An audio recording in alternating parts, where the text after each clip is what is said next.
Number 10. Number 10 would require all counties to have the original 5 constitutional officers, meaning every county has to have an elected sheriff, supervisor of elections, tax collector, property appraiser, and clerk of courts. Well, as you know, Broward doesn't have an elected tax collector. So if number 10 passes, Broward will have to create an office of tax collector and add it as a countywide elected office. Dade County would have a dramatic change. They'd have to elect a sheriff, which is appointed now, as well as elect a supervisor of election.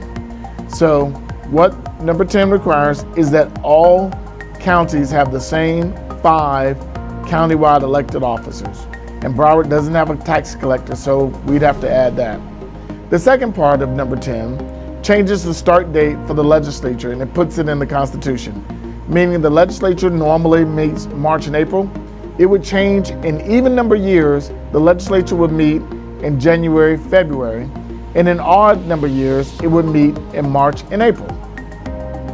The last part of number 10 would be to add an office, kind of like a Homeland Security office, to the office of governor. So those would be the 3 changes under number 10.